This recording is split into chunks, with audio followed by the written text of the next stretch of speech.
दोस्तों, आज की कहानी का शीर्षक है दो भाइयों की लड़ाई। अगर आप पहली बार हमारे YouTube चैनल पर आए हैं तो कृपया लाइक, सब्सक्राइब और शेयर कर दीजिए। धन्यवाद। चलिए चलते हैं कहानी की ओर। दो भाइयों की लड़ाई।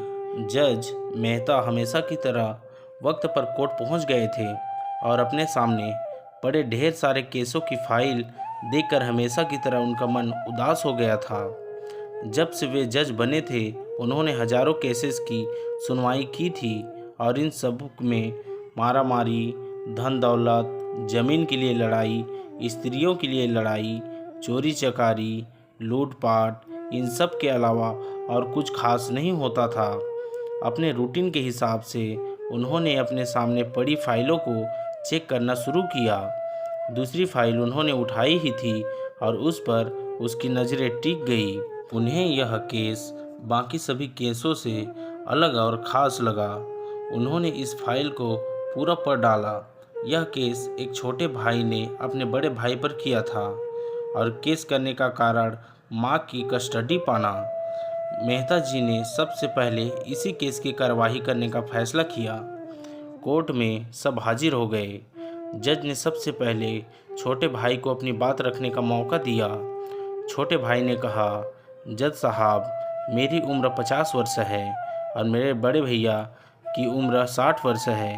हमारी माँ जो 90 साल की है वह बड़े भाई के साथ ही रहती है, लेकिन अब मैं चाहता हूँ कि माँ बाकी के बचे हुए वर्ष मेरे साथ रहकर बिताए। माँ की सेवा करने का मौका अब मुझे मिलना चाहिए। मैंने बड़े भैया को काफ़ी समझाया कि अब आपकी भी उम्र हो चली है, अब आपकी सेहत भी अच्छी नहीं रहती है और आप दिल के मरीज भी हैं। मैं अभी स्वस्थ हूँ, इसलिए बेहतर यही होगा कि माँ की सेवा करने का मौका अब मुझे दिया जाए। वैसे भी माँ पिछले 40 वर्षों से उनके साथ ही तो रह रही है।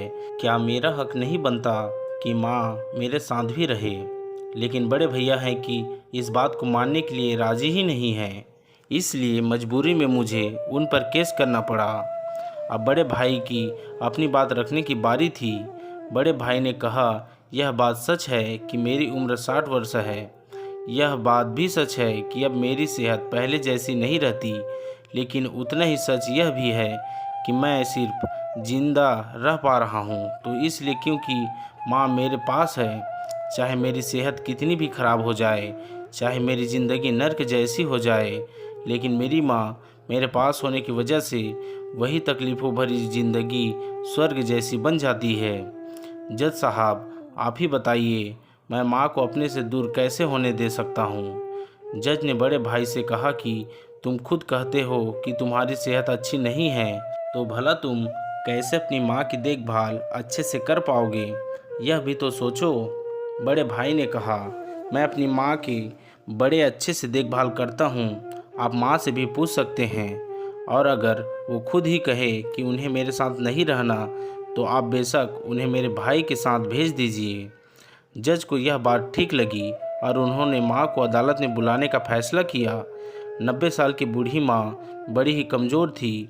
वो जैसे तैसे व्हील चेयर से अदालत में आई। जज साहब ने उनसे उनका फैसला पूछा तो माँ ने कहा कि मेरे लिए दोनों ही बच्चे समान हैं। किसी एक का पक्ष लेकर दूसरे को नाराज़ नहीं कर सकती। आप तो जज है, आप तो ऐसे फैसले हमेशा लेते हैं। आप जो भी फैसला लेंगे वह मेरे लिए आखिरी फैसला होगा और मैं चुपचाप उसे मान लूँगी। जज साहब बहुत परेशान हो गए। उन्होंने अपनी पूरी ज़िंदगी में ऐसा अनोखा केस कभी नहीं देखा था। हमेशा दो भाइयों अपने माता पिता को एक दूसरे पर थोपते हैं, पर एक कहता है तुम रखो तो दूसरा कहता है तुम ही रखो।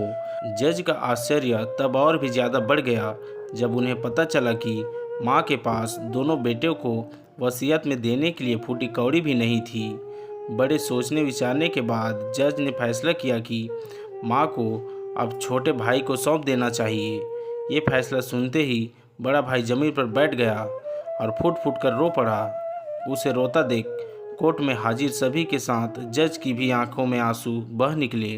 दोस्तों, आपने भाई भाई की लड़ाई बहुत देखी होगी, लेकिन जैसे इन दोनों भाइयों ने अपनी माँ के लिए लड़ाई की, वैसी अनोखी की लड़ाई कभी नहीं देखी होगी।